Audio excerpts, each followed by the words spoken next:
그래서 이렇게 이제 정리된 것을 그 유명한 바로 이제 본 마이세스 일드 크라이테리언이라고 우리가 이야기를 하고 있습니다. 사실 이게 그래서 우리가 보통 이 일드 크라이테리언을 정의하기 위해서 쓰는 방법은 트레스카가 아니고요. 본 마이세스 일드 크라이테리언을 사용하고 있습니다. 왜냐하면 이게 훨씬 더 정확하게 잘 설명을 할 수 있기 때문이죠. 그래서 이 방법은 바로 어디서 기인하였느냐? 바로 이제 그 디스토션 에너지에서부터 이제 우리가 정리된 값이다 라고 우리가 이야기를 할 수가 있겠습니다. 이런 식으로 우리가 정리된 값을 생각하면 되겠고요. 그럼 그래프가 어떻게 그려지느냐?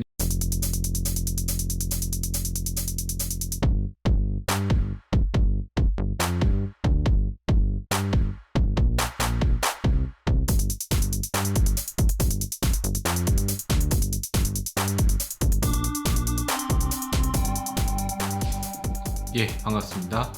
금속을 사랑하는 수강생 여러분, 성효경입니다. 지난 시간에 우리가 이 페일리어 티오리의 기본에 대해서 공부를 했는데요. 여러 가지 이제 이 파괴가 일어나는 과정들에 대해서 우리가 판단을 해볼 수가 있겠습니다. 그래서 이제 우리가 금속이 파괴가 일어난다고 하는 것은 뭐 이 취성 소재일 경우에는 탄성 구간에서 바로 파괴가 발생하겠지만, 연성 소재일 경우에는 소성 변형이 일어난 이후에 파괴가 발생하게 됩니다. 그래서 이 소성 변형, 즉 변형과 파괴라고 하는 것은 서로 연관성이 있기도 하고, 또 어떻게 보면은 서로 좀 다른 게 이해되어야 되기도 하는데요. 일단 변형이라고 하는 것은 사실 파괴되지 않기 위해 저항하는 것을 우리가 변형이라고 합니다. 만약에 쉽게 파괴가 일어난다면 변형이 발생하지 않겠죠. 즉 취성 소재 같은 경우에는 바로 파괴가 발생하기 때문에 변형이 거의 잘 안 된다라고 볼 수가 있겠고요. 그 다음에 연성 소재 같은 경우에는 이 변형이 발생되면서 파괴가 일어나는 것을 조금 방지해 줄 수 있는 그러한 특징을 가진다라고 볼 수가 있겠습니다. 그럼 이제 우리가 배워야 되는 것은, 일단 변형이 일어나기 위해서 제일 중요한 것은 소성 변형 영역으로 가느냐라는 것에 대해서 봐야 되겠는데요. 소성 변형 영역으로 간다라고 하는 것은 탄성 구간에서 소성 구간으로 넘어가는, 즉 항복점 구간을 지나간다라는 것을 의미합니다. 그래서 소재가 항복점 구간을 언제 지나가느냐, 그래서 언제 이후까지는 safe하고 언제 이후에는 unsafe하냐, 이런 부분들에 대해서 여러 가지 우리 일드 크라이테리언들을 통해서 오늘 배워보고자 합니다. 일단 파괴 이론에 있어서요, 뭐 제일 중요한 것들이 어떤 식의 이 로드 타입을 볼 것이냐가 중요한 건데, 제일 뭐 쉽게 볼 수 있는 것들은 이 유니액시얼한, 그래서 한쪽의 축으로 일어나는 그러한 로드가 주어진 것이 되겠고요. 두 번째는 이제 바이액시얼. 그래서 바이액시얼은 두 축이 되겠죠. 두 축. 이 두 축이거나 한 축인 경우에 모두 둘 다 특징은 이 수직응력을 활용한다라는 비슷한 점을 가지고 있고요. 수직응력이 없고 전단응력만 존재하는 경우에는 우리가 바로 시어, 전단응력만 있을 때는 퓨어 시어라고 이야기를 할 수가 있습니다. 이게 이제 다양한 로드 타입이 있겠지만 그 중에서 대표적인 세 가지 이렇게 뽑아보게 됐고요. 소재의 특성은 아까 제가 말씀드렸던 것처럼 연성과 취성 이렇게 나눌 수가 있습니다. 연성이라고 하는 것은 탄성 구간에서 소성 변형까지 일어나는 것을 우리가 연성이라고 하게 되겠고, 취성이라고 하는 것은 탄성 구간에서 파괴가 발생하는, 거의 뭐 소성 구간은 거의 가지 않는 거죠. 그렇게 파괴가 발생하는 것을 우리가 이 취성이라고 이야기를 하고 있습니다. 그래서 이 연성과 취성에 따라서 이 연성인 경우에는 변형이 더 지배적인 그 메커니즘이 되겠고요. 취성인 경우에 파괴가 훨씬 더 잘 일어납니다. 그래서 연성은 변형이 잘 일어난다. 그 다음에 취성은 파괴가 잘 발생한다. 즉 연성 같은 경우에는 뭐 이게 높은 하중이 주어지면은 변형되면서 파괴되는 걸 버텨주는 그런 형태가 되겠고, 이 취성인 것은 뭐 대나무 같은 것들이 예를 들자면 파괴는 일어날지언정 변하지 않는 그런 절개를 보여주는 것들이 대나무 같은 것도 되겠는데, 그런 대표적인 뭐 취성인 그런 것들이 되겠죠. 뭐 유리 같은 것들도 취성이 되겠고요. 또 어떤 식의 응력 조건이 주어지느냐도 되게 중요하다고 할 수가 있겠습니다. 중요한 거는 이제 우리가 정적 또는 동적 이 두 가지로 나눌 수가 있는데요. 이 정적이라고 하는 것은 굉장히 느린 속도예요. 정적이라는 거는 빠르지 않다라는 거죠. 속도가 굉장히 느려야 되는데, 그걸 뭘로 구분하냐면 이 스트레인 레이트로 구분을 합니다. 스트레인 레이트가 이 정적인 경우에는 적어도 한 10의 마이너스 3승 per sec보다도 더 낮은 그 수준이거나 그 낮은, 아니면 뭐 10의 마이너스 2승 정도도 뭐 가능하다고 볼 수 있겠죠. 어쨌든 그 정도 수준이 바로 스태틱이 되겠고요. 그다음 다이나믹은 굉장히 빠른 겁니다. 예를 들자면은 스태틱과 다이나믹 구분해야 되는 이유는, 우리가 만약에 이 자동차 같은 것들이 있을 때, 자동차가 뭐 가만히 있을 때 어떤 하중이 주어지는 경우와 자동차가 달리고 있을 때 하중이 주어지는 경우는 분명히 다르게 이해되어야 되겠죠. 그래서 가만히 있을 때 하중이 주어지는 경우를 우리가 스태틱, 정적이라고 이야기하고요. 달리고 있을 때 어떠한 굉장히 빠른 속도에서 하중이 주어지는 경우를 다이나믹한 환경이라고 합니다. 다이나믹한 환경은 이 변형률 속도로 이야기하면 거의 뭐 10의 제곱, 그러니까는 뭐 100 퍼세크 또는 뭐 10의 3승, 뭐 1000 퍼세크 정도 되는 굉장히 빠른, 스태틱과 다이나믹이 거의 뭐 수십만 배에서 수백만 배 정도 스트레인 레이트가 다르다라고 볼 수가 있습니다. 이런 것들이 다 이제 하나하나 고려가 되어야 되겠고요. 그래서 이제 중요한 것은 이제 스태틱한 관점에서는 뭘 보게 되냐면 주로 이제 인장이나 압축 거동 같은 것들을 보게 됩니다. 스태틱에서 우리가 주로 많이 보는 것들이 우리가 배웠던 개념들이 되겠죠. 그 최대 수지 극력이라던가 아니면은 모서클이라던가 또는 항복 강도도 충분히 이제 정적인 하중 환경에서 우리가 공부한 것이 되겠고요. 최대 전다 능력, 그 다음에 변형 에너지, 이런 것들이 다 이 정적인 하중 환경에서 우리가 판단해야 되는 부분이 되겠습니다. 근데 뭐 이번 챕터에서는 다루진 않겠지만 다이나믹한 경우는 나중에 피로에서 다루게 될 텐데요. 피로에서는 계속 일정한 하중이 사이클릭하게 반복되는 것을 우리가 피로라고 하는데, 이때 적용되는 것이 뭐 사람 이름이거든요. 굿맨이라던가 거버, 소더버그 이런 사람들이 어떤 인장 특성이랑 피로 특성에 관계가 있다고 수식적으로 제시한 사람들이 있습니다. 그래서 이런 식으로 우리가 이해를 할 수가 있습니다. 오늘 우리가 해야 될 내용은 이 스태틱 로딩에서의 이 yield criterion 부분에 대해서 자세히 살펴보도록 하겠습니다. 이 스태틱에서 이 failure theory, 이 정적인 환경에서의 이 파손이 일어나는 이론에 대해서 이제 공부를 해보려고 하는데요. 그래서 이 이론은 어떤 데 기반하고 있냐면, 여기 보시는 것처럼 whatever, 무엇이든지 is responsible for failure in the standard tensor test will also be responsible for failure under all other conditions of static loading 이라고 이제 이야기를 하고 있습니다. 이 말은 무슨 말이냐면은, 뭐든지 이제 파괴에 대해서 responsible, 파괴가 일어날 수 있는 그런 환경이 되겠고, 뭐 책임진다 뭐 그런 거니까요. 일어날 수 있는 상황이 되겠고, 주로 어떤 때냐면은 이 일반적인 그 텐살 테스트 환경, 요때 이제 어떤 환경이 또 벌어지냐면은, 이 또 다양한 다른 어떠한 스태틱 로딩의 환경에서 페일리어가 일어나고, 또는 뭐 텐살 테스트 환경에서도 이런 파손들이 발생할 수 있다라고 이야기를 하고 있습니다. 즉 여기서 중요한 거는 우리가 이 스태틱이라는 걸 다루고 텐살이라는 걸 다루고 있다라는 건데요. 여기서 볼 수 있는 것들은 이제 전형적인 스트레스 스트레인 커브가 되겠습니다. 여기서 우리가 결과론적으로는 이 failure라고 하는 이 부분을 다루게 되는데, 이 부분은 이제 X로도 많이 표시를 하거든요. 자, 이렇게 프랙처가 발생했다 이런 식으로. 자, 그럼 이쪽까지 감에 있어서 어떤 식의 변화들이 있느냐를 살펴보게 되면요. 첫 번째 단계는 탄성 구간이 되겠습니다. 탄성 구간에서는 이 하중을 제거하게 되면 원래 상태로 돌아갈 수도 있는, 사실은 이제 가역적인 환경이 되겠는데, 요 구간에서 이 항복점을 넘어가는 순간 많은 것들이 바뀌게 됩니다.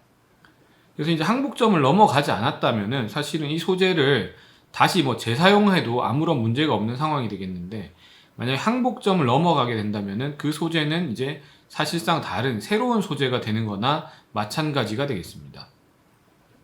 그래서 이제 항복점을 넘어가게 되고, 만약에 여기에서 이제 네킹까지 갔다, 그래서 최대 그 인장 강도까지 갔다라고 하면은 그 이후에를 우리가 포스트 네킹이라고 하는데요. 이 뒤에 따라오는 것은 결국에는 이제 파괴가 일어날 수밖에 없습니다. 그래서 우리가 이제 좀 살펴볼 수 있는 것은 이 인장 강도를 기준으로 했을 때 인장 강도 이전은 일단 소성령에서 보자면은 균일한 변형이 일어난다라고 이야기를 할 수가 있는데요. 이 이후에는 균일한 변형이 일어나지 않습니다. 바로 네킹이 발생했기 때문에 국부적인 변형이 일어나게 되는 거죠. 그래서 그 전 단계를 우리가 균일 연신 구간이라고 하고요. 그 다음에 이 이후는 포스트 네킹 구간이라고 하는데, 그래서 어쨌든 이 인장 강도를 지나면 바로 이제 파괴가 발생해 버리는 사실 그런 상황이 되겠죠. 그래서 이 뒷부분의 포스트 네킹을 예측하는 것 자체는 쉽지는 않습니다. 그래서 우리가 보통 일반적으로 많이 판단하는 것이 이 균일 연신이라는 부분에 대해서 많이 판단을 하고, 그것보다도 더 앞서서 만약에 어떤 소재는 이 소성 변형이 일어나는 것조차 가면 안 된다, 그러면 위험한 상황이다, 세이프하지 않다, 안전하지 않다 라고 판단을 하게 된다면 이 일드 포인트, 즉 항복점을 넘어가지 않는 수준이 어느 수준인가에 대해서 관심을 가지게 됩니다. 근데 이게 이 연성 소재, 덕타일한 소재에서는 그게 엄청나게 큰 이슈가 아닐 수도 있지만 취성 소재로 오게 되면 이것은 이제 죽고 사는 문제가 됩니다. 왜냐면은 여기서 취성 소재의 경우에는 사실상 항복점을 넘어가게 되면은 파괴가 발생한다라고 봐도 무방하기 때문입니다. 그래서 이제 여기에서 이 항복점을 넘어가는 것은 굉장히 이제 이 위험한 상황이 되겠죠. unsafe한 상황이 되겠습니다. 그래서 이 두 가지 관점에서, 자, 여기 첫 번째 이 연성 소재, 덕타일한 소재, 이 D라고 쓸까요? 밑에다가 D. 덕타일한 소재, 밑에 옆에 오른쪽에 브리틀한 소재, 취성인 소재. 덕타일한 소재의 경우에는 항복점을 넘게 되면은 이 소성 변형이 발생하기 때문에 세이프하지 않다, 안전하지 않다라고 판단할 수 있고요. 그다음 두 번째, 브리틀한 소재에선 더더욱 이 항복점을 넘어가게 되면 바로 파괴가 발생하기 때문에 안전하지 않다라고 판단할 수가 있습니다. 그래서 우리가 지금 관심을 가져야 하는 것이 바로 이 항복 강도가 되겠는데요. 우리가 여기서 표시하기를 S, 스트렝스 SY로 지금 표시를 하고 있습니다. 그래서 이 텀을 계속 사용해서 우리가 어떤 식으로 항복 강도를 이해해야 되는가, 이걸 이제 다시 설명, 일드 크라이테리언이라고 하거든요. 그래서 일드 크라이테리언을 어떻게 이해해야 되는가로 우리가 같이 살펴보도록 하겠습니다. 그래서 아까 말씀드렸던 것처럼 이 덕타일한 소재, 연성인 소재 같은 경우에서는 이 항복 강도를 넘어가면은 이제 소성 변형이 발생하게 되고, 취성인 소재는 사실은 여기 보면 요 파괴가 발생하는 점이 어디가 되겠습니까? 바로 인장 강도가 되겠죠. 실제로 우리가 구체적으로 따져보고 들어가게 되면은 여기서 이 덕타일한 소재는 항복 강도가 제일 중요한 것이다 라고 할 수가 있겠고, 취성 소재는 이 인장 강도가 중요한 것이다 라고 할 수가 있겠습니다. 물론 아까 제가 말씀드렸던 것처럼 두 경우에서 다 항복 강도가 중요하다라고 볼 수 있습니다. 왜냐하면 아까 여기서 본 것처럼 항복 강도와 인장 강도가 큰 차이가 나지 않거든요. 취성 소재 같은 경우에는. 그래서 물론 둘 중에 하나를 고르라라고 하면은 당연히 인장 강도가 중요하다라고 이야기하겠지만 여기서 충분히 항복 강도가 중요하다라는 점이 되겠고요. 여기선 더더군다나 이 덕타일한 소재에서는 이 항복 강도가 제일 중요한 팩터가 되겠습니다. 그래서 이런 식으로 정리를 할 수가 있겠고요. 여기에서 이제 중요한 이론이 한 두 가지 정도씩 나오게 됩니다. 이 연성 소재에서는 중요한 이론이 바로 이 최대 전달 능력에 대한 이론이 되겠고, 그 다음에 또 최대 옥타이드랄 전달 능력, 즉 여기에서도 둘 다 이 최대 전달 능력이 어떤 것이냐에 따라서 이 덕타일한 소재에서의 항복 강도가 결정되는 부분도 우리가 생각을 할 수가 있고요. 그 다음에 취성 소재에서 중요한 것은 최대 수직 응력 또는 이제 모우 서클 등을 잘 활용할 수 있다라고 볼 수가 있겠습니다. 우리가 사실 이제 중점적으로 다룰 부분은 바로 이 덕타일 머터리얼이 되겠습니다. 왜냐하면 브리틀 머터리얼은 그냥 바로 사실 항복 강도나 인장 강도 때는 파괴가 발생한다고 보기 때문에 모델을 그렇게 세워야 할 모델들이 많이 있긴 한데 굳이 여러분들에게 이거를 강의할 필요는 없을 것 같고요. 중요한 거는 이 변형이 잘 일어나는 이러한 덕타일 머터리얼에 대한 부분들이 훨씬 더 중요하고 많이 교과서에들도 대부분 이 내용이 나옵니다. 이 뒤쪽에 브리틀 머터리얼은 빨리 이제 파괴가 발생하기 때문에 교과서에도 많이 나오지 않습니다. 자, 그러면 일단 첫 번째 제가 이 그 연성 소재 덕타일 머터리얼에 대해서 이제 우리가 같이 살펴보게 되면요. 여기서 제일 이 중요한 이론이 아까 말씀드렸던 것처럼 맥시멈 시어 스트레스라고 했습니다. 그래서 맥시멈 시어 스트레스 이론을 우리가 같이 한번 살펴보도록 하겠습니다. 자, 일단 우리가 유니액셜인 상황을 같이 가정을 해보도록 하겠습니다. 유니액셜인 상황이라고 하면은 여기에서 이쪽 방향으로 이 시그마 1이라고 하는 방향으로 이제 힘이 그 하중이 가해져 있을 것이고, 유니액시얼이기 때문에 시그마 2와 시그마 3는 0이 됩니다. 왜냐면 시그마 1만 살아있기 때문이죠. 나머지는 0이 되어야만 일축 응력, 유니액시얼 상황이 됩니다. 그래서 두 가지가 0이기 때문에 모서클이 시그마 1은 여기에 있지만 시그마 2와 시그마 3는 0인 상황이 됩니다. 즉 여기에서의 이 지름이 시그마 1에서 시그마 2 또는 시그마 3를 뺀 것이 지름이 되겠고, 반지름은 무엇이 되냐면 시그마 1에서 시그마 2를 뺀 것의 2분의 1 또는 시그마 1에서 시그마 3를 뺀 것의 2분의 1이 바로 반지름이 됩니다. 여기서 반지름이 중요한 이유는 바로 이 반지름이 이 맥시멈 시어 스트레스이기 때문입니다. 그래서 즉 이 맥시멈 시어 스트레스가 무엇이냐라고 했을 때 바로 이 그 맥시멈 수직응력에서 미니멈 수직응력을 뺀 값의 절반이다라고 보시면 되겠습니다. 이게 여러분들이 이해를 해야 되는 이 덕타일 소재의 모델이 되겠고요. 이러한 부분들을 잘 고려하게 되면은 이 일드 크라이테리언에 대해서도 우리가 같이 이해를 잘 해볼 수가 있습니다. 그럼 여기서 우리가 이 항복 강도라고 하는 것, 우리 SY라고 했을 때 요거의 절반에 해당하는 것이 바로 이 단순한 이론에서는 이 맥시멈 시어 스트레스가 되는 겁니다. 그래서 항복 강도의 절반이 일단은 최대 전단 응력이 됩니다. 이게 일단 심플한 이론이 되겠고요. 그럼 이 심플한 이론을 가지고 우리가 그림을 한번 적용을 해서 그려보도록 하겠습니다. 우리가 그리고자 하는 것은 이제 이 일드 크라이테리언, 그래서 이제 이 항복이 언제부터 발생하느냐를 보고자 하는 건데요. 일단은 결론부터 말씀드린다고 한다면은 여기에 있는 이 형태가 있는데, 이 형태의 내부는 항복이 발생하지 않는 구간이 되겠고, 이 외부는 항복이 발생하는 구간이 되겠습니다. 내부는 세이프한 구간, 외부는 언세이프한 구간이 되겠습니다. 그래서 그거를 우리가 그림을 같이 그려볼 텐데요. 첫 번째로 우리가 같이 살펴봐야 되는 것은 아까 우리가 봤던 것처럼 이 최대 전단 응력에 대한 부분입니다. 최대 전단 응력은 제가 말씀드렸던 것처럼 최대 수직 응력에서 최소 수직 응력을 뺀 것에다가 절반 값이 되겠는데, 이게 뭐랑 같냐면 바로 항복 강도랑 같은, 항복 강도의 절반에 해당하는 것. 그러니까 이거 최대에서 최소 뺀 게 바로 항복 강도가 되겠습니다. 뭐 이런 식으로 해서 이제 하나하나 그림을 그려보게 될 텐데요. 이런 식의 이제 간단한 이론을 정리를 한 걸 뭐라고 하냐면은 바로 트레스카 시오리, 또 다른 말로 하면은 트레스카 일드 크라이테리언이라고 이야기합니다. 그래서 트레스카 시오리는 굉장히 심플한 모델이 되겠고요. 요때 이제 세이프티 팩터라고 하는 얼마만큼 안전하냐라고 하는 거는 분모에 들어가는 것은 이 수직 응력의 차가 들어가게 되겠고, 분자에는 이 항복 강도가 들어가겠습니다. 그럼 지금부터 여기에서 이러한 왜 이 육각형 모양이 나왔는지 같이 한번 계산을 해보도록 하겠습니다. 그럼 이 영역을 우리가 어떻게 나눌 수 있냐면요. 이 보시는 것처럼 총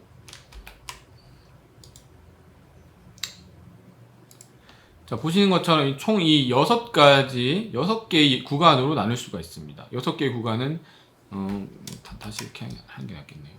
일단은 이 축을 어떻게 그리냐면은 일단 첫 번째 이게 X축이 되겠죠. 그죠? X축에 들어가는 것은 이 시그마 1이 되겠습니다. 자, 우리가 이 모델을 간단하게 하기 위해서 지금 하는 건 뭐냐면요. 바로 이 모델을 플레인 스트레스로 가정하는 겁니다. 왜냐하면은 플레인 스트레스가 아니면 시그마 3가 0이 아니기 때문에 이 그래프가 평면적으로 이해되지 않고 입체적으로 이해를 해야 됩니다. 그래서 일단 가장 심플하게는 평면적인 것부터 이해를 하는 것이 좋겠죠. 그래서 이 모델이 일단은 플레인 스트레스 모델에서부터 시작한다는 점이 되겠고요. 플레인 스트레스 모델에서 시작하기 때문에 여기에서 이 X축은 시그마 1이 되겠고 Y축은 시그마 2가 되겠습니다. 그 다음에 당연히 모든 시그마 3는 0이다 라고 보시면 되겠습니다. 이게 바로 이제 플레인 스트레스 모델이 되겠고요. 자, 여기서 중요한 거는 이 구간에서 이 대각선 부분을 선을 잘 그어줘야 됩니다. 그래서 이 구간을 이렇게 그어주게 되면 이 나머지 이 구간, 나머지가 아니라 이렇게 분할된, 이 케이크처럼 분할된 이 6개의 구간으로 같이 나눠서 생각을 해보도록 하겠습니다. 첫 번째 우리가 볼 영역은 여기가 되겠습니다. 이 영역. 자, 이 영역을 우리가 보시게 되면은 이 시그마 1이 이 영역에서는 시그마 2보다 당연히 더 큰 상황이 되겠습니다. 그래서 시그마 1이 시그마 2보다 크고, 그다음 두 개의 값이 모두 다 일사분면에 있기 때문에 두 개가 다 0보다 큰 상황이 되겠습니다. 그래서 이 상황을 우리가 수식적으로 표현하면은 시그마 1이 당연히 시그마 2보다 크고 둘 다 0보다 크다라는 이 상황으로 표현을 할 수가 있겠습니다. 그리고 또 당연히 여기에서는 플레인 스트레스 조건이기 때문에 시그마 3는 0이 됩니다. 그럼 시그마 3가 0이 되면 아까 우리가 알고 있던 기본 공식을 쓸 수가 있는데요. 자, 여기 케이스 1의 이 상황을 보시겠습니다. 시그마 1이 시그마 2보다 크고, 물론 여기서 뭐 제가 심플하게 등호는 안 붙였지만 실제로는 등호를 붙이는 것이 맞겠죠. 그죠? 이렇게. 그 다음에 여기서 이제 시그마 3가 0이기 때문에 우리가 아까 봤던 공식이 있습니다. 이 최대 전달 능력을 활용하는 타우 맥스라고 하는 것은 2분의 시그마 1 마이너스 시그마 3인데, 시그마 3가 0이기 때문에 요 수식은 바로 2분의 시그마 1이 되겠고요. 이게 바로 2분의 sy랑, 그래서 이 항복 강도랑 같기 때문에 시그마 1 자체가 sy 값이 됩니다. 그 시그마 1이 sy가 되기 때문에 선을 어떻게 그어주냐면 요 sy, 여기가 sy거든요. 그래서 요 포인트가 sy 포인트입니다. 여기도 하나 써주겠습니다. 그래서 이 sy 포인트에서 값이 변하지 않기 때문에 시그마 1은 계속 그 sy랑 값이기 때문에 이렇게 선을 그어주면 되겠습니다. 이렇게 선을 그어주고 나서, 자, 여기에서는 요 영역을 넘어가게 되면은 이 소성 변형이 일어나는 것이 되겠고, 요 영역 내부에서는 이제 그러한 변형이 발생하지 않는다는 식으로 생각을 할 수가 있겠죠. 다음 두 번째는 요 구간으로 넘어가 보겠습니다. 자, 이 구간에서는 시그마 2가 시그마 1보다 더 큰 상황이 됩니다. 정리를 하면 시그마 2가 시그마 1보다도 크고 당연히 둘 다 0보다 큰 상황이 되겠고요. 플레인 스트레스이기 때문에 시그마 3는 0이 됩니다. 그럼 여기서 똑같은 이론으로 여기선 시그마 2가 더 크기 때문에 맥시멈 값에 시그마 2가 들어가야 되겠죠. 그 다음 미니멈 값에 시그마 3가 들어갑니다. 0이기 때문에. 그래서 남는 값은 시그마 2가 되겠습니다. 시그마 2가 sy이기 때문에 시그마 2가 sy니까 선을 이렇게 그어주면 되겠습니다. 그럼 이렇게 선을 긋고 나면은 이 부분 이제 빗금을 치면 되겠죠. 그럼 내부가 세이프한 영역, 일드 크라이테리언 안에 들어온 영역이 되겠고, 이 바깥쪽은 일드 크라이테리언을 넘어가는 영역이 되겠습니다. 같은 개념으로 3, 4분면에서도 같이 해보겠습니다. 자, 이쪽에서 이쪽 구간을 보시게 되면요. 여기서는 모든 3, 4분면이기 때문에 시그마 1과 시그마 2가 0보다 다 작습니다. 그리고 둘 중에 뭐가 크냐 하면은 시그마 1이 더 크겠죠. 이쪽에 있으니까. 그래서 0보다는 작지만 시그마 1이 시그마 2보다는 큰 상황이 되겠고요. 자, 이때 이제 이 오타가 났네요. 자, 여기에서 이 시그마 2가 아니라 이게 시그마 3가 되겠습니다. 시그마 3가 좀 바꿔주면 좋겠습니다.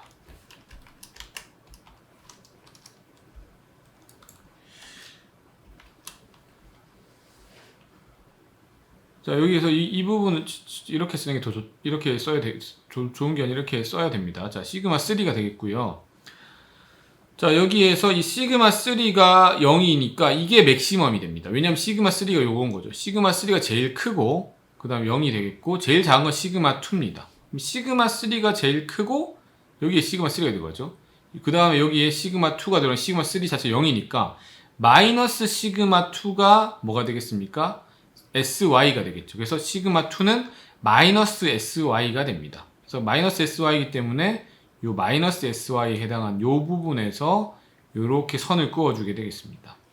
그다음에 이쪽에서 오게 되면 똑같은 개념으로 이 0보다는 작지만 이 시그마 2가 시그마 1보다는 크고 시그마 3 자체가 0이니까 시그마 맥스가 되겠고요. 시그마 1이 미니멈이니까 똑같은 개념으로 마이너스 SY가 시그마 1이 되겠습니다. 그럼 여기에서 선을 이렇게 쭉 그어주면 되겠죠. 그럼 요거 1, 4분면 그 다음에 3, 4분면은 잘 이해가 되셨을 겁니다. 자, 그러면 이제 이 2, 4분면이나 4, 4분면에 대해서 같이 보시도록 하겠습니다. 먼저 2, 4분면을 같이 보시겠습니다. 자, 2, 4분면의 경우에 일단 시그마 2가 0보다 크죠. 그죠? 하지만 시그마 1은 0보다 작은 상태입니다. 그래서 이때 이 관계를 나타내면 시그마 2가 0보다 크고 시그마 1은 0보다 작은 이런 상태가 됩니다. 이때 우리가 시그마 3는 0이라고 했기 때문에 시그마 3가 요 사이에 들어가게 되겠죠. 그래서 맥시멈 마이너스 미니멈 값은 뭐가 되냐면 시그마 2에서 시그마 1을 빼줘야 됩니다. 그래서 시그마 2에 시그마 1을 빼주게 되면은 정리를 하면 시그마 2는 시그마 1 플러스 SY니까 이게 이제 Y는 X 플러스 SY 형태의 1차 방정식이 되겠습니다. 그래서 1차 방정식이기 때문에 Y 절편이 SY니까 여기에 Y 절편이 있고요. 1차 방정식이니까 이렇게 선을 그어주면 되겠습니다. 그럼 요 내부는 세이프한 영역, 이 바깥쪽은 unsafe한 영역이라고 볼 수가 있겠습니다. 자, 마지막으로 4, 4분면 같이 보시겠습니다. 4, 4분면은 시그마 1이 제일 크고 그 다음에 시그마 2가 제일 작은 값이 되겠고 가운데 값은 시그마 3가 되겠습니다. 시그마 3가 0이기 때문에 여기서 똑같이 시그마 1이 맥시멈이 되고 미니멈 시그마 2가 돼서 이 수식을 정리를 하게 되면은 시그마 2는 시그마 1 마이너스 SY 이렇게 정리가 됩니다. 자, 그래서 이것도 똑같은 1차 방정식이기 때문에 마이너스 SY에 해당하는 여기에서부터 이 Y는 X 형태로 쭉 그래프를 이어주게 되면 여기까지 정확하게 연결이 되겠죠. 그럼 이렇게 이제 우리가 정확한 이 육각형의 형태가 마무리가 되었습니다. 이 육각형 형태로 우리가 일드 크라이테리언을 이해하는 것을 바로 앞에서 이야기했던 것처럼 트레스카 일드 크라이테리언이다 라고 이야기를 하고 있습니다. 그래서 여기까지 여러분들이 이제 이해를 잘 하셨을 거라 생각합니다. 자, 그 다음으로 이제 디스토션 에너지 시오리를 통해서 이 본 마이세스 일드 크라이테리언에 대해서 알아보겠습니다. 자, 왜냐면 여기서 우리가 배웠던 이 트레스카 일드 크라이테리언은 일단은 맥시멈 시어 스트레스를 가정한 가장 간단한 이론이 되겠습니다. 그래서 이 이론을 통하면은 이렇게 심플하게는 예측을 할 수 있지만 우리가 실제로 예측을 해야 되는 거는 이 복잡한 부분들을 다 예측을 해야 되기 때문에 이론을 어떤 이론을 쓰냐면은 이 변형 에너지라는 이론을 같이 써보도록 하겠습니다. 변형 에너지라고 하는 것은 우리가 소재를 변형시켰을 때 어떠한 에너지가 그 내부에 저장된다라고 생각할 수가 있겠는데요. 이건 당연히 이제 에너지가 보존되기 때문에 변형에 쓰인 에너지 중에서 어떠한 부분들은 당연히 이 워크로 발산되는 부분 말고 내부 에너지로 저장되는 부분은 당연히 존재하게 됩니다. 자, 그런 부분들을 우리가 생각을 해볼 수가 있게 되겠고요. 자, 변형을 했을 때 이제 저장되는 변형 에너지를 우리가 생각을 해볼 수가 있는데 여기서 제일 중요한 개념이 resilience라는 개념이 되겠습니다. 자, resilience라는 개념은 우리가 이 소재를 변형시켰을 때 내부에 흡수되는 그런 에너지의 capacity를 의미하는데요. 그래서 얼마만큼 그 에너지가 흡수되는, 에너지를 얼마만큼 가지고 있느냐. 변형 에너지를 소재가 얼마만큼 내부에 함유하고 있느냐라고 볼 수가 있겠습니다. 그럼 이 개념을 우리가 어떻게 정리를 하냐면요. 이 modulus of resilience라고 이야기를 하게 되겠고 여기에서는 이 값을 U, 내부 에너지랑 비슷한 건 UR이라고 두겠습니다. R은 resilience를 의미하는 겁니다. 그럼 이걸 우리가 적분값을 봤을 때 0에서부터 입실론 Y까지 변형을 줬을 때 이때 어떤 능력을 가지고 있고 이 부분이 이 얼마만큼 이 변형률에 대해서 응력을 받아서 이게 저장이 되었느냐라고 하는 의미인데 실제로 이거를 간단하게 생각을 해보게 되면 이 내부의 그 면적이랑 거의 같다라고 보시면 되겠습니다. 내부의 면적으로 심플하게 계산을 할 수가 있습니다. 이 내부의 면적은 보시는 것처럼 이 삼각형이 되겠는데요. 물론 여러분들이 이 부분에 대해서 이 부분만큼이 실제로 얼마 이 입실론 y만큼 이렇게 왔는 이 부분이랑 좀 다른 것 같다고 생각할 수 있지만 사실 탄성 구간 같은 경우에는 이게 어차피 되돌아가는 것이기 때문에 이 삼각형 생각 만약에 또 0.001을 뭐 빼줘야 된다고 생각할 수도 있지만 그런 부분들은 너무 작은 구간이기 때문에 여기에서 이 선형 탄성 영역에서 우리가 이제 좀 고려해야 되는 부분, 그럼 여기에서 이러한 부분들을 생각해 볼 수가 있겠죠. 그럼 전체 이 삼각형을 생각하면은 이 2분의 1에다가 이 시그마 y에다가 그 입실론 y를 곱하면 이 면적이 대략적으로 포함된다라고 이해를 할 수가 있습니다. 그럼 이게 바로 이제 모듈러스 오브 레질리언스가 되겠고요. 여기에서 우리가 이 훅스로 같은 것들을 좀 활용을 하게 되면 입실론 y라고 하는 것은 2분의 시그마 y가 되겠습니다. 간단하게 하면. 그래서 시그마 y의 제곱 형태로 이런 식으로 정리를 할 수가 있습니다. 예, 그럼 그 다음 페이지로 넘어가 보시면요. 자, 여기에서 우리가 아까 봤었던 이 공식을 가지고 2분의 시그마 y의 입실론 y라는 공식을 가지고 3차원으로 생각해 보게 되면 이 전체의 이 모듈러스 오브 레질리언스라고 하는 것은 2분의 1에다가 이 시그마 1 입실론 1에다가 더하기 시그마 2 입실론 2 더하기 시그마 3 입실론 3의 형태가 되겠습니다. 그래서 요것들을 다 더한 것에다가 절반을 한 형태가 바로 3차원에서의 모듈러스 오브 레질리언스가 되겠는데요.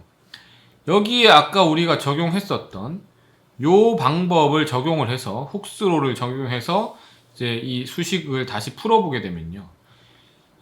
단순하게 이제 유니액셜이 아니기 때문에 이 입실론 값이 그냥 뭐 아까 우리가 봤었던 이 단순한 뭐 2분의 시그마 y 이것만 들어가는 게 아니라 우리가 맨 처음에 많이 봤었죠. 입실론 1이라고 하는 것은 2분의 시그마 1 빼기 이 푸아송비만큼 레터럴 스트레인이 감소하는 걸 고려해줘야 되기 때문에 2분의 시그마 2 마이너스 그 다음에 뉴에다가 2분의 시그마 3 이 형태를 여기 시그마 1, 입실론 1 또 요걸 또 입실론 2 이걸 바꿔야겠죠. 바꾸면 이 수식 바뀌는 건 여러분들이 앞쪽에서 다 공부를 했기 때문에 아실 거라고 잘 모르시는 분들은 찾아보시기 바랍니다. 이걸 변형하면 됩니다. 요 식입니다. 요 식. 그 다음에 이제 입실론 3에 해당하는 거 여기에 다 집어넣으면 되겠죠. 다 하나씩 집어넣어서 계산을 하면 되겠습니다. 자, 그렇게 계산해서 정리를 하게 되면은 이 u라고 하는 거는 2분의 1에다가 시그마 1의 제곱에다가 이런 식으로 쭉쭉쭉쭉 정리가 됩니다. 그럼 요 식을 활용을 할 건데요. 우리가 또 배웠던 게 있었잖아요. 평균 능력 개념 배웠잖아요. 평균 능력 시그마 m이라고 하는 것은 3분의 시그마 1, 시그마 2, 시그마 3 값이 되겠고 이거를 다시 이야기하면 3분의 시그마 x, 시그마 y, 시그마 z 값이 되겠습니다. 이거를 이제 편차응력 개념으로 생각을 해주게 되면은 시그마 1 데비에이토릭은 시그마 1 마이너스 시그마 m 그죠? 그 다음에 편차응력은 시그마 2 마이너스 시그마 m 그 다음에 시그마 3의 데비에이토릭 스트레스는 시그마 3 마이너스 시그마 m 이런 식으로 우리가 생각을 할 수가 있겠죠.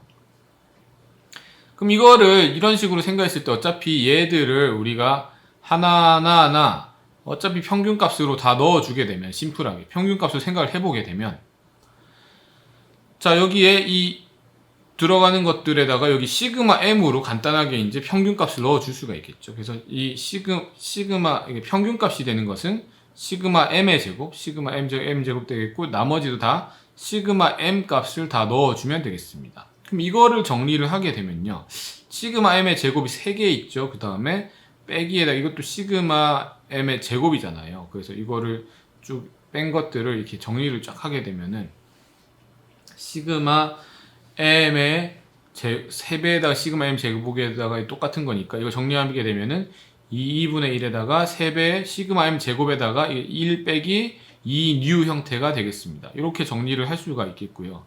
이 형태를 우리가 다시 한번 우리가 위에서 봤던 이 형태랑 비슷하다라고 이제 생각을 해보게 되면 이 시그마 m을 다시 집어넣어주면 되겠죠. 시그마 m. 시그마 m이 뭐가 되겠습니까? 3분의 시그마 1, 시그마 2, 시그마 3가 되잖아요. 3분의. 요 값을 다시 집어넣어서 계산을 해주게 되면 이렇게 식이 나오게 됩니다. 그래서 3분의니까 요건 9분의 1이니까 9분의 3 하면 3분의 1이잖아요. 그래서 3분의 1 앞에 나오니까 6이 되겠죠. 그래서 1-2 6 앞으로 나오고 요거 계산된 부분 쫙 정리가 되면은 시그마 1 제곱에다가 해가지고 쭉쭉 있고 이 두 배에다가 시그마 3 시그마 1 이런 식으로 식이 정리가 되게 됩니다. 그러면 이 식을 가지고 우리가 이 데비에이토릭 모듈러스 오브 레질리언스로 생각해 주게 되면 UD라고 하는 것은 U 빼기 U민, 그러니까 평균 값이 되겠죠. 그러니까 요것을 이제 우리가 해주려고 하면은 여기에다가 요 식을 가지고 U민 값이 있죠, U민. 그러니까 U 값에서 요 값을 빼주면 되겠습니다. 자, 우리가 처음에 가지고 있었던 U 값은 이제 위에 계산이 돼 있잖아요, 그죠? 요 값에서 요 값을 이제 빼주게 되면은 이게 6분의 2에다가 이제 3 하면 이렇게 되니까 요 계산을 해주게 되면은 이 6분의 3이잖아요. 6분의 3. 6분의 3에다가 1 빼면 6분의 2 되잖아요. 그러면은 6분의 2 빼기 2 뉴 되니까 3분의 1 빼기 뉴 되겠죠. 3분의 1 빼기가 그쵸, 죄송합니다. 3분의 1 빼기가 아니라 여기에서 마이너스가 들어가니까 이게 이제 플러스가 되겠죠. 마이너스가 들어가니까 U에서 U민을 빼야 되니까, 그죠? 이 계산해 주게 되면은 요러한 값으로 이제 정리가 될 수가 있습니다. 그래서 3,2분의 1 플러스 뉴 값이 되겠고, 뒤에 부분들도 이렇게 아까처럼 여기에 이렇게 돼 있었는데 마이너스로 이제 이건 제곱이니까 안 바뀌고 이거는 마이너스로 바뀐 거죠, 다. 그 마이너스 바뀌어서 이렇게 정리가 된 거죠. 그래서 이렇게 정리를 할 수가 있습니다. 그럼 요 값이 된 거죠. 이 데비에이토릭 모듈러스 오브 레질리언스 값이 이렇게 됩니다. 그럼 이게 결국에는 이게 저장된 에너지랑 같다라고 볼 수가 있겠거든요. 그럼 요 값을 우리가 이제 어떤 식으로 해석을 할 수 있냐라고 한다면은, 만약에 이때 이제 인장까지 갔다, 텐살까지 갔다라고 하면은 여기에서 이 부분이 뭐에 해당하는 거냐? 바로 이게 이 항복 강도의 제곱, 항복 강도에 해당하는 것과 같다라고 우리가 볼 수가 있겠습니다. 자, 그러면은 이 디스토션 에너지랑 같이 이제 비교를 해봐야 되니까, 여기에서 이제 우리가 앞에 나와 있던 이 심플한 식에서부터 이제 시작을 했을 때 저렇게 나왔는데, 여기에서 이 3차원적으로 이제 설명을 하게 되겠고, 나중에 이제 이쪽으로 오게 되면은 이 완전히 정리된 이러한 형태의 값을 우리가 나타낼 수가 있는 겁니다. 즉 이렇게 우리가 정리를 하게 되면요, 요 값을 우리가 뭐라고, 이 뒤쪽에 있는 이 값이 뭐가 되느냐, 결국에 이 텀이 바로 이 SY의 제곱이 되니까, SY 자체는 뭐가 되느냐, 항복 강도 자체는 루트에다가 요 값이 되겠습니다. 루트에다가 시그마 1의 제곱, 그 다음에 시그마 2 제곱 해서 마이너스 시그마 1부터 해가지고 시그마 3, 시그마 1인 값이 되겠고요. 자, 만약에 이게 이제 플레인 스트레스가 된다라고 하면은, 뭐 여러 사람마다 이제 뭐 하는 방법이 다르겠지만, 여기서 시그마 2를 없앴다. 왜냐면은 미니멈 맥시멈 살리기 위해서 시그마 2를 많이 없앴다고 하면은, 뭐 시그마 2 없애보면 뭐 3이 2가 될 수도 있겠고요. 그거는 일단 간단하게 이야기하자면, 루트에다가 시그마 1 제곱 플러스 시그마 3의 제곱 마이너스 시그마 3의 시그마 1 형태로 이 정리를 할 수가 있습니다. 자, 이런 식으로 정리한 것, 바로 이 디스토션 에너지 값에서부터 유도해가지고 이 SY 값까지 이제 우리가 유도하게 된, 그 앞에서 우리가 트레스카에서는 어떻게 했나요? 트레스카에서는 이제 뭐 간단하게 요거 뺀 게 뭐 그냥 SY다 이렇게 했는데, 여기서는 그렇게 하지 않고 여기서부터 이제 출발을 해서 요게 사실 이제 시그마 Y 값에 해당되는 거죠. 요 값이 여기서 된 거죠. 요거 아까 여러분 이제 요걸로 보시면 되겠습니다. U라고 하는 게 결국에 뭐가 되겠습니까? 2분의 시그마 Y 제곱이라고 우리가 이야기를 했었잖아요. 시그마 Y라는 게 뭡니까? SY도 사실 SY가 같은 겁니다. 그래서 SY 제곱이니까 여기 나오죠. 여기. SY 제곱 형태다. SY 제곱. 그런 형태가 된다라는 거죠. 물론 여기서는 당연히 2분의 이렇게 했지만, 이거는 뒤에 거 다 이제 넣어서 계산하게 되면은 SY 제곱의 형태가 돼야 되겠습니다. 그죠? SY 제곱의 형태. 그래서 따라서 이 부분이 당연히 이 SY의 루트를 씌운 형태가 되겠고, 플레인 스트레스로 하면 SY는 이렇게 정리가 되겠습니다. 그래서 이렇게 이제 정리된 것을 그 유명한 바로 이제 본 마이세스 일드 크라이테리언이라고 우리가 이야기를 하고 있습니다. 사실 이게 그래서 우리가 보통 이 일드 크라이테리언을 정의하기 위해서 쓰는 방법은 트레스카가 아니고요. 본 마이세스 일드 크라이테리언을 사용하고 있습니다. 왜냐하면 이게 훨씬 더 정확하게 잘 설명을 할 수 있기 때문이죠. 그래서 이 방법은 바로 어디서 기인하였느냐? 바로 이제 그 디스토션 에너지에서부터 이제 우리가 정리된 값이다 라고 우리가 이야기를 할 수가 있겠습니다. 이런 식으로 우리가 정리된 값을 생각하면 되겠고요. 그럼 그래프가 어떻게 그려지느냐? 이 값은 바로 이제 이렇게 그려지게 됩니다. 그래서 본 마이세스 일드 크라이테리언을 보시게 되면은 우리가 기존에 그렸던 게 바로 이 트레스카 일드 크라이테리언이 이 점선으로 표시되어 있습니다. 네, 이제 본 마이세스를 이제 요 주어진 공식에 따라서 그리게 되면은 이러한 타원의 형태로 그려지게 되는데요. 실제로 우리가 이 트레스카에서 생각했던 것처럼 이러한 뭐 육각적인 이런 형태가 아니라 이러한 타원의 형태로, 만약에 이 내부는 이제 세이프하지만 이 외부는 뭐 내부는 이렇게 내부는 세이프하지만 이 외부는 언세이프한 이런 영역으로 나뉠 수 있다. 그래서 이러한 타원형의 형태다라는 것을 우리가 이야기를 할 수가 있습니다. 그래서 여기에서 뭐 사용되는 공식은 우리가 앞에서 봤었던 그 단순한 공식에서 시작해서, 자, 어떻게 정리가 되냐면 여기 나오는 것처럼 이 시그마 VM이라고 하는 거는 여기 2분의 이 시그마 X가 이렇게 정리한 다음에 이 시어 스트레스에 대한 텀도 들어가서 실제로는 요 공식을 사용하게 되겠고요. 요 공식이 뭐 어차피 요거랑 같은 공식이 되겠고, 만약에 이게 2차원이다라고 하면은 요런 식으로, 그러니까 플레인 스트레스 조건이면 요런 식으로 정리가 되는 겁니다. 시어 스트레스까지 넣어서 이제 계산을 할 수가 있는 거죠. 이때 세이프티 팩터 같은 경우는 시그마 VM분의 SY 형태가 되니까 트레스카보다 조금 더 훨씬 더 이제 정확한 형태의 값을 나타낸다. 그래서 본 마이세스 일드 크라이테리언 이렇게 되겠고, 요 영역에서 만약에 요것보다 그러니까 더 벗어나게 되면은 뭐 이게 변형이 일어나는 그 세이프하지 않은 영역이 되겠습니다. 그러니까 실제로 트레스카 같은 경우에는 굉장히 보수적인 값이 되는 거죠. 그래서 본 마이세스로 계산하면 요 사이 부분들도 사실은 이 세이프한 부분인데 이 트레스카에서는 그런 부분까지 다 고려가 되지 않았다라는 것들을 우리가 알 수가 있습니다.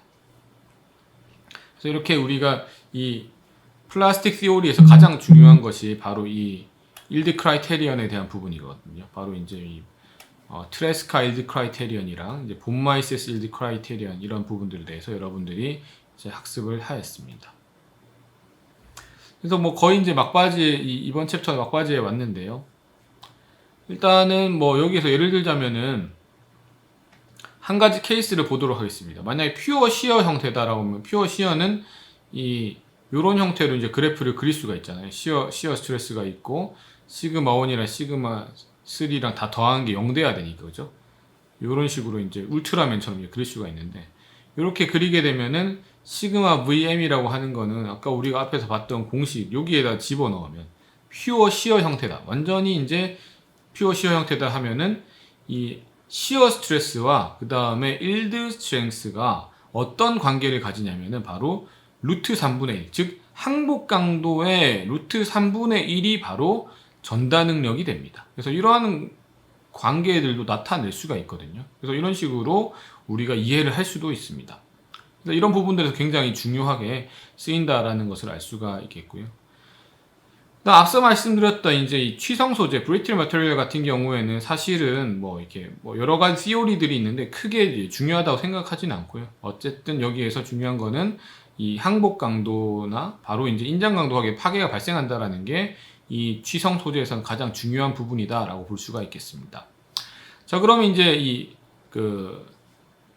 소성 변형 이론에 대해서 마지막 부분이 바로 이제 이 세이프티 팩터에 대한 부분이 되겠는데요.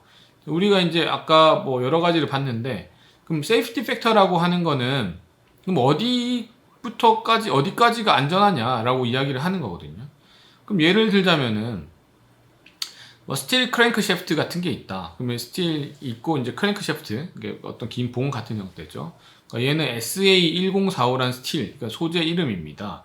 이걸로 포징 해가지고 단조해서 만들어줬고, 항복 강도는 300메가파스칼이다 라고 했을 때, 이 항복에 대해서 얼마만큼, 어디까지가 안전한 수준이냐라고 이제 질문을 해볼 수가 있습니다. 이렇게 했을 때, 만약에 우리가 뭐 이런 것들 줄 수가 있겠죠? 그러면은 이 트레스카에서 우리가 보면은 트레스카 LD 크라이테리언을 보게 되면은 이거는 맥시멈 시어 스트레스가 제일 중요하잖아요. 트레스카에서는. 그래서 이때는 맥시멈 시어 스트레스 값을 넣으면은 58.5다라고 하면은 세이프티 팩터가 요거 넣게 되면 2분의 이렇게 해서 하니까 2.6이 나오게 되겠고, 또는 이제 여기에서 뭐 맥시멈 프린시플 스트레스 크라이테리언을 쓰게 되면은 여기에서 이거는 뭐 63.5다라고 하면은 여기 63.5를 넣어야 되는데, 어쨌든 뭐 그 값을 넣으면 요 정도 값이 나오게 되겠고요.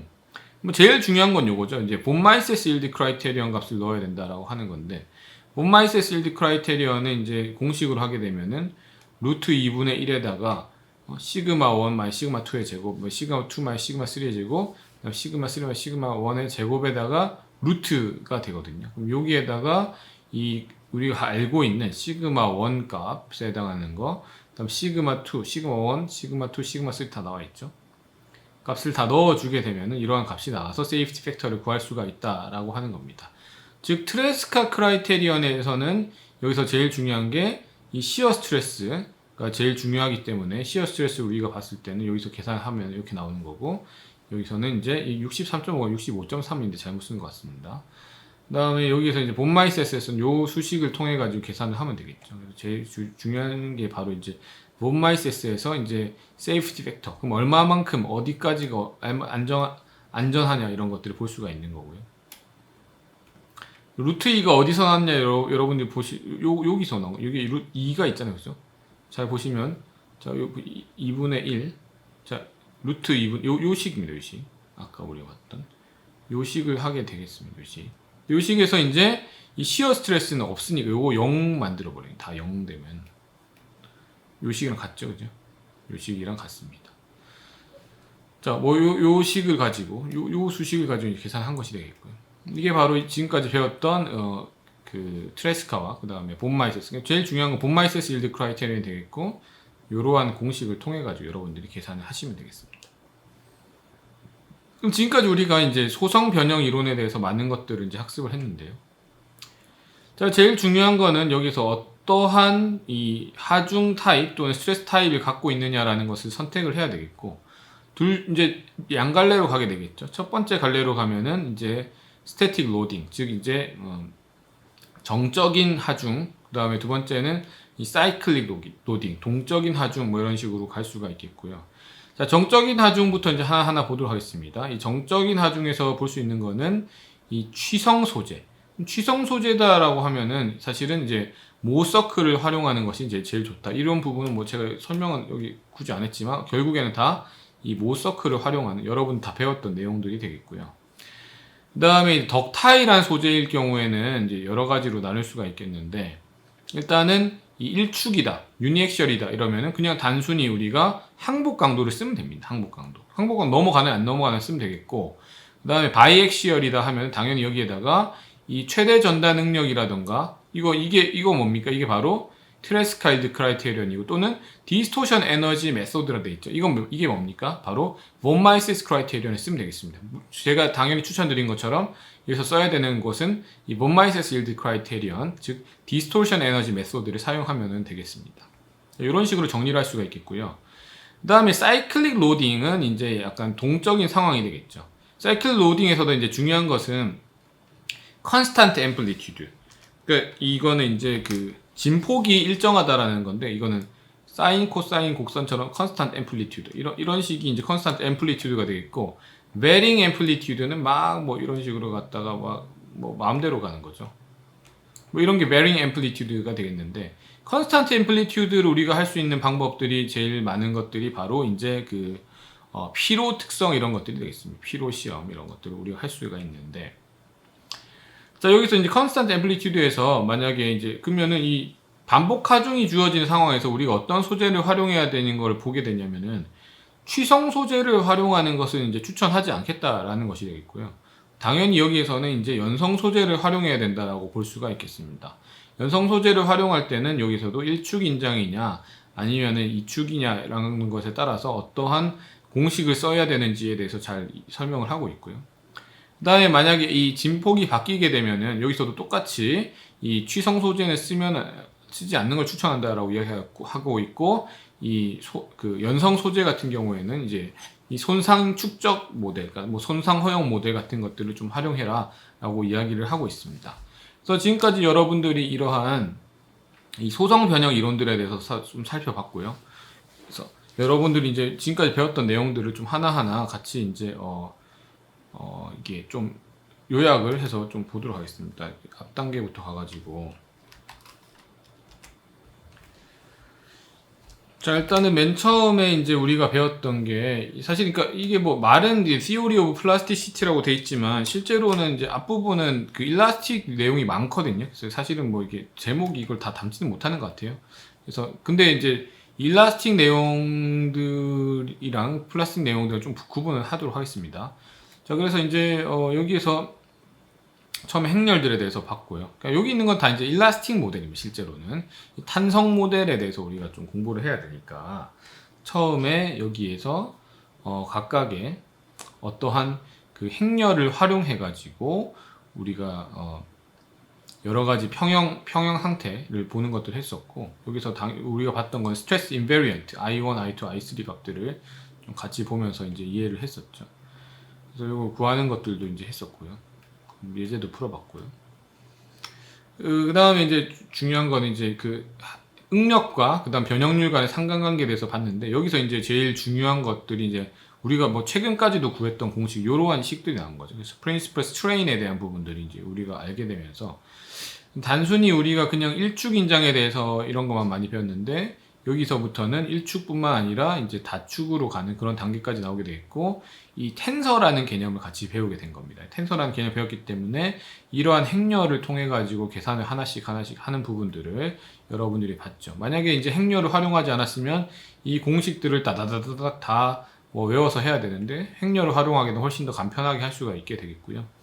결과론적으로 정리되는 값은 요 값입니다. 아까 우리가 그 본마이세스 일드 크라이테리언 할 때도 했었는데, 여기에 있는 이 값을 써준 거죠. 그죠? 거기에다 넣게 되면은 우리가 원하는 값들을 얻을 수가 있겠고요. 트라이액시얼 상태에서도 우리가 이 스트레인과 스트레스 간의 관계를 우리가 살펴볼 수가 있었습니다. 그 다음에 우리가 이제 텐서라는 개념은 여기에서 이제 그냥 단순히 우리가 그 일축 싱글 크리스탈 같은 걸 만들었을 때 방향에 따라서도 어떤 강도나 이런 것들이 다 다를 수 있다라는 거거든요. 그래서 우리가 보면은 이 여러 가지를 생각해야 돼. 여기에 영향을 미칠 수 있는 것들이 뭐냐? 바로 이제 여러 가지 관계를 나타낼 수 있는 게 바로 텐서라는 겁니다. 여기서 이제 방위 관계에 해당하는 것이 되겠고요.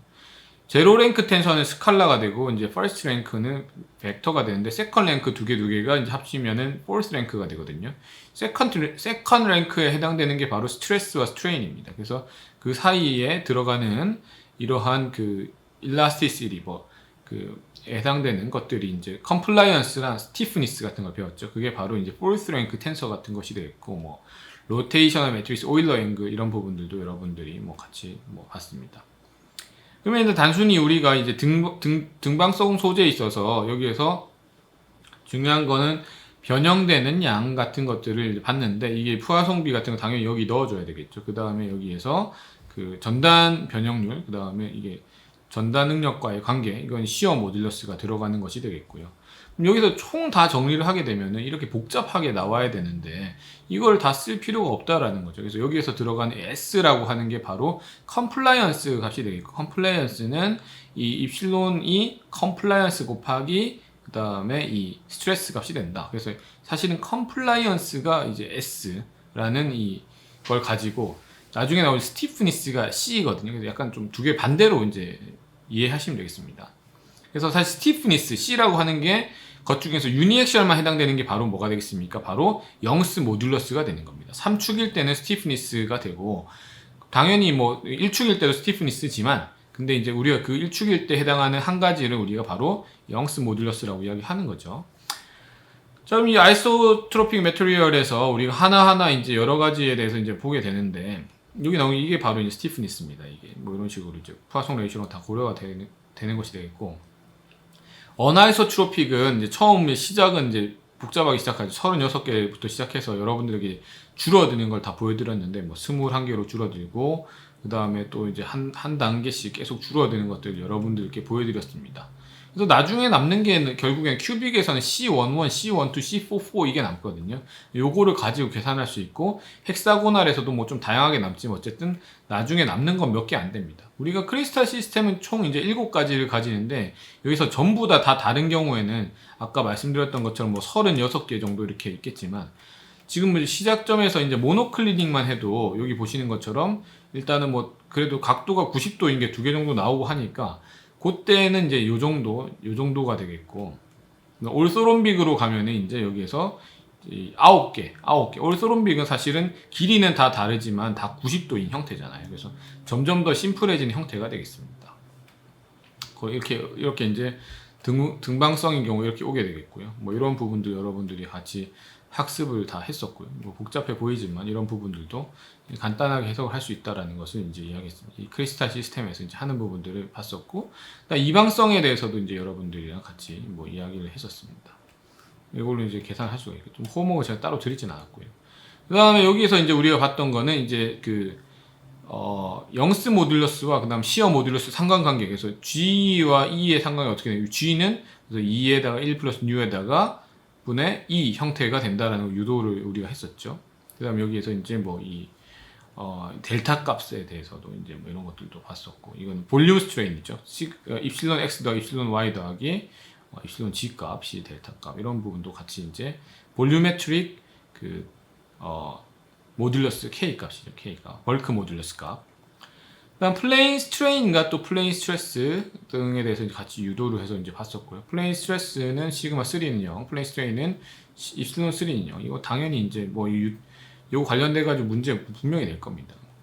자, 그다음에 이제 뭐 트랜스포메이션 이퀘이션 같은 거 이제 활용을 해 가지고 여기에서 이제 이 관계들을 가지고 이 수식을 유도를 해서 결국에 우리가 알게 된 것들은 이러한 관계가 나타난다. 그래서 원래 축이 있고 나중에 축이 있을 때 이 각도가 이제 이동을 했을 때 어떤 식으로 둘의 관계가 나타나는가를 이제 판단했었죠. 그걸 우리가 이 t라는 함수로 나타내면 이 코사인 함수로, 사인 코사인 함수로 나타낼 수가 있습니다. 그래서 이런 부분들을 같이 이제 이해를 했었고요. 또한 뭐 프린시플 스트레인, 뭐 맥시멈 시어, 뭐 이런 부분들에 대해서 했었고, 그다음 이거는 이제 앞에서 우리가 안 배웠던 부분인데, 플레인 스트레인에서의 이제 모서클인데, 이거는 이 스트레인이죠. 스트레인에 대해서. 그래서 입실론 값 들어가고, 이거는 2분의 감마 x1 y1. 그러니까 우리가 전 챕터에서 배웠던 거는 스트레스에 대한 부분 배웠는데, 이거는 스트레인에 대한 부분들 배웠었죠. 이걸로도 이제 당연히 문제가 나갈 수 있습니다. 이것도 이제 같이 응용 문제를 좀 같이 풀어보시면 되겠고요. 뭐 이제 예제 같은 것들 풀어봤었고요. 스트레스 인베리언트 나왔죠. 그 다음에 이제 딜라테이션 같은 게 아까 우리 봤을 때 델타라고 하는 거, 전체 입실론 x 더하기 y 더하기 g 값이 되겠고, 스트레인 데비에이터 값들 이런 것들도 공부를 했습니다. 그 다음에 뭐 이제 3차원에서 모서클 그리는 방법, 뭐 이런 것들이 원형이 뭐 2개씩 이렇게 나오죠. 그 다음에 평균과 편차응력 이런 것들도 공부를 했었고요. 그다음 오늘 이제 배운 내용, 이제 failure theory에 해당하는 요 내용들까지 정리를 해가지고 트레스카와 이제 일드 크라이테리언까지 정리를 하였습니다. 그래서 뭐 일단 대부분의 이제 내용들이 이제 복잡한 부분들은 좀 거의 다 정리가 된 것 같고요. 이런 부분들을 이제 잘 정리를 좀 하시고, 이제 다음 시간에는 우리가 다음에 마지막에 나갈 건 이제 최종적으로는 이제 전위론, 그 다음에 뭐 피로 파기 이런 부분, 가공경화 피로 파기 이런 부분까지 나갈 거거든요. 다음 시간에는 그 전 단계인 뭐 변형 이런 부분들을 좀 같이 보도록 하겠습니다. 그래서 지금까지 고생 많이 하셨고요. 이제 지금부터 배울 내용은 지금까지 배운 내용보다는 조금 더 쉬울 거라고 생각합니다. 그래서 조금 지금까지만 좀 잘 이렇게 정리하시면 좀 더 쉽게 이해할 수 있지 않을까 생각합니다.